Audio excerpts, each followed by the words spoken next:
Shugaba kana kallo, Rabbana ina maka kyautar rai da duk abin da na gada, ka bani san manzan Allah dan ya fi komai tsada. Ni a bangaren da na goge nan zani ce ka bani takarda.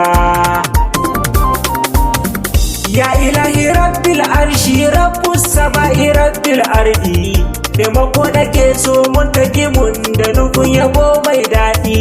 San ka na cikin imani, kaunar ka tafi komai daɗi.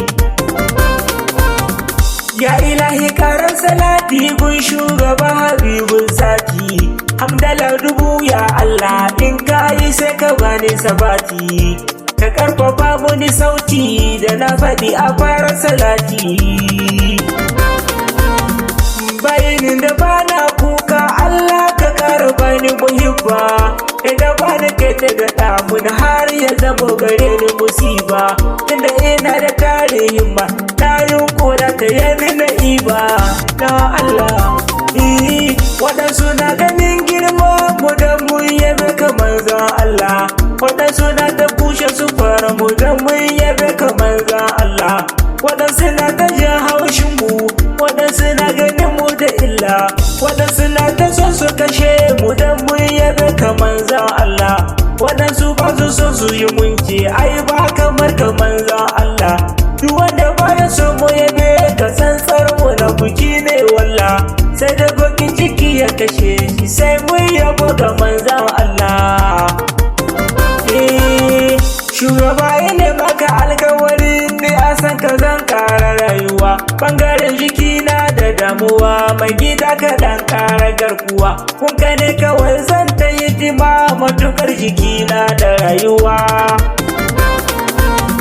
Tsari salatin ka da nike shi yake cire mun na damuwa, ka kira ni raudar ka shugaba, ka so ta zahir da ɓoyuwa, ka tsare ni aikata zunubin da bukaɗin shi ba ma ta ganuwa.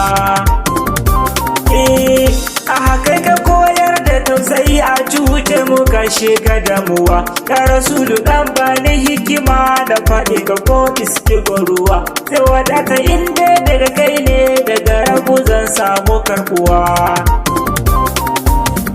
Zunubi yana bushe zuciya san kashi yake ba ta rayuwa, dan uwa ka gama ma'aikin nan zaka samu komai na rayuwa. Ka rike farilla guda biyar lokacin su dan kara kulawa, babu wani aikin da ya kai dan ka cika ta ka samu yarduwa. Kai salati ko da guda dari da dare da dukkan yin duwa, ka tsaya ka lissafa ninka da dare ni kai na karuwa. Ka shafi nan na ta damuwa, ka kula da haƙƙin Allah kuwa, ka kula da haƙƙi na yan uwa, ka koya wa 'ya'yanka rayuwa. Ba iya abinci da tufan sawa bane kawai tarbiyyantuwa, ka kula da iya fatiha sun tsaye da sallah biyar kuwa, ka kula da aiki nan da ake kira hasken rayuwa. Zan faɗi shi don wasu masu ji su koya nan babu damuwa. Allahumma salli ala Muhammadin wa ala ali Muhammadin wa sallim. A taƙaice kenan, ko kuma Allahumma salli ala Muhammadin wa ala ali Muhammadin kama sallaita ala Ibrahim wa ala ali Ibrahim innaka Hamidum Majid.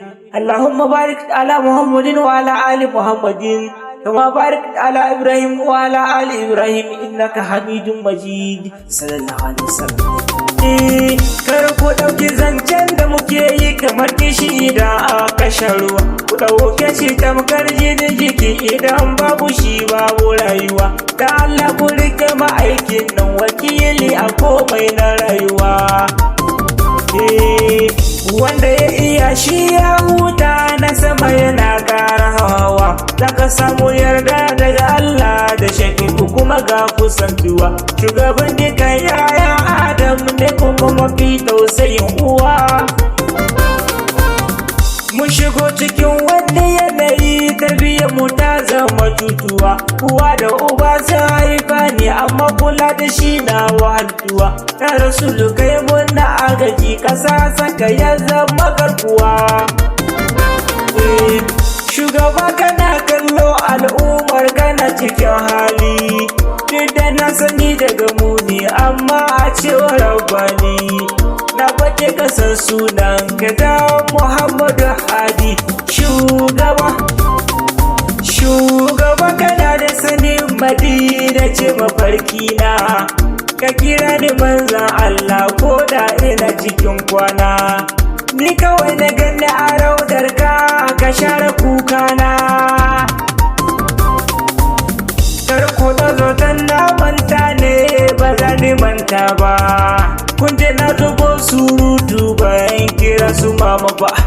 Ai ba za ni manta ba, Allahu gadin tuba. Mama assalamu alaiki ya jinin ma'aiki. Mama assalamu alaiki matar Ali ya zaki. Ya mama assalamu alaiki Zainaba diyarki. Hasanai fiya gunki Khadija na ko umminki. Amira gaisuwan bin girma mulkin fanaki ya kai mulki.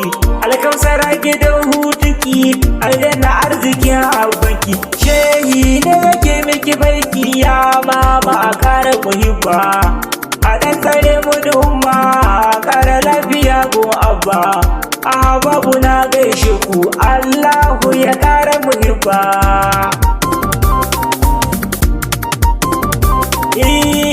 Shugaba kana kallo sutura annabi ya annabi sutura